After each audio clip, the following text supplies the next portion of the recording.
kituwadde kyakuyiga. Katonda takuba ng'ombe ng'atunona,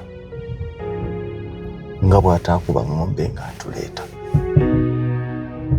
Tetwamanya bwe twajja, tetugenda kumanya bwe tugenda kugenda. Byonna tuyinza okubyogera era byonna tuyinza okubitunuulira,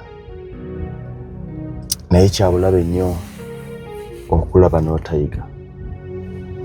Kyabulabe nnyo okuwa ekitabo n'otakisoma, ate nga bwe bulamu bwe tukola ki, bwe bulamu bwe tulimu. Ebintu ebimu tulemenga kubiraba, tukome kubyogerako, tubirekaawo.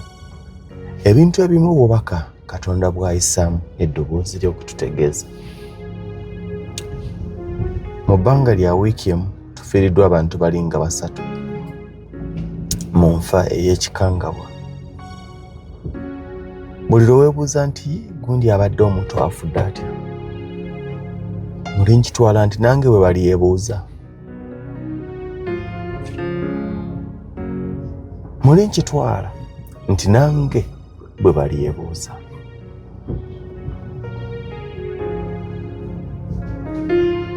Ebimu ku bijja mu bulamu bwaffe tulemenga kubyogerako bwogezi, bituwenga kyakuyiga. Daudi Mukama has been so young. Sijja kuddamu mbadde mumanyi, wadde mbadde mumanyi. Twafiiriddwa Dr. Spire, buli omu gw'abadde ayogerako. Ku myaka emito 40 something, 47 around there. Twafiirwa recently Omwami Rajiv. Mu kaseera keekamu ne tufiirwa Omwami Cedric Babu. Wonna tetufuna kyakuyiga. Tulina okubuuza ekibuuzo nti Mukama bw'aliba nange annonye, naagenda ntya?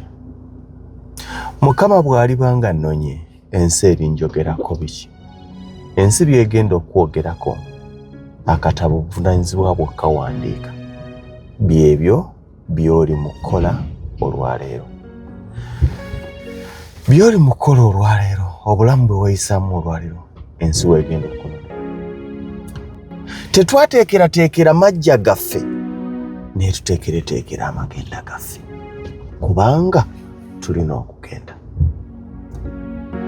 Tuleme kuvanga ku nnyimbe nga tuziise bannaffe tugambe nti tumutaddeyo. Twebuuze nti bwe banaaba nange banteekayo, biki ebigenda okunjogerwako?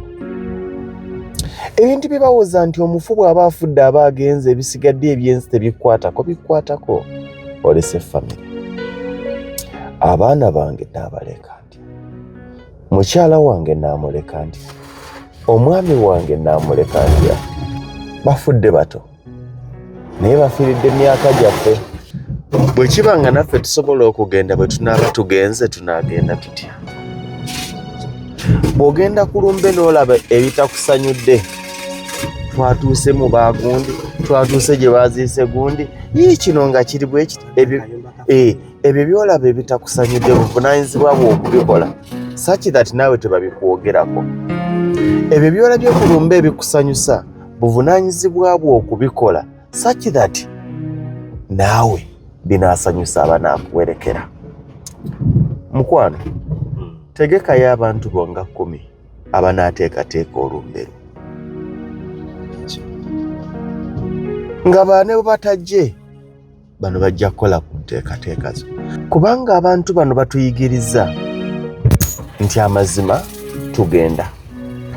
Ekyo bw'okiraba n'okiyiga, tolowooza nti waliwo Katonda be yatondera okufa n'okuwangaala.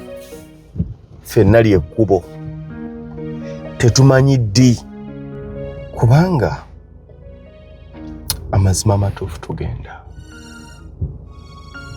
Olw'ensonga tubalabyeko nga bagenda.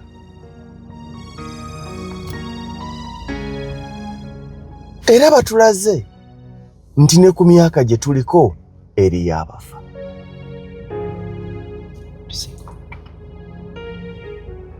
abatusinga obuto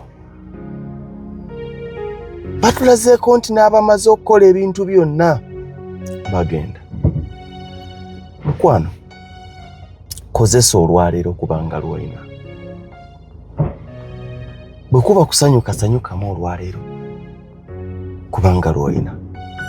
Tolinza nkya tomanyi oba onaabaawo. Amasanyu bw'oba wakugafuna gafune. Obuvunaanyizibwa oba wakubukola kuzimbira abaana kayumba, kuweerera baana, kuteekateeka kaseerako, bikola olwaleero kubanga lw'olina. Waliwo ebigambo ebisinga okunnuma ne binkwata ku mutima era binneeraliikiriza. Ebigambo bikale abadde yakamaliriza akayumba ke, abadde yakagula akamotoka ke, abadde yakasetinga bizinensi ye ng'etandise okumuwa essanyu, Katonda wamuyitidde. Abadde yakafuna akalimu bakamuwa obwa manager, bw'atyo bwagenze. Mukama tukusaba otuweeyo akabanga, tuyize tweteeketeeke. Waakiri tuleke obwana bwaffe nga bukuzeemu. Kiruma bizinensi okubanga wakagisaawo 5 years, 6 years, 7 years ng'etandise okuwooma. Nga tonnamanya na bwe mba nfudde mwana kigwe nsobola ogirekamu n'agiddukanya n'ofa. Amazima amatuufu si bugamba nti njogera bubi, naye kyabulyaza amaanyi. Katonda okutujja mu bulamu nga tetulina kaana keetengeredde, waakiri kusigala nga katambuza ligase yaffe.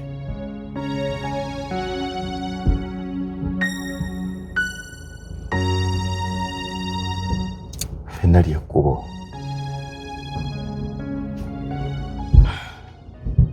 Tetumanyi ddi, naye ekituufu kiri nti tulina.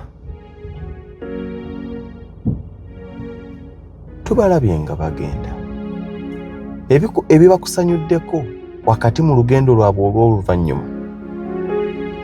bikolerere. By'obalabyeko nga bibi, lwana naawe okubanga okola obutabiyingiramu. Kyensobola okugamba. Sibe mazima.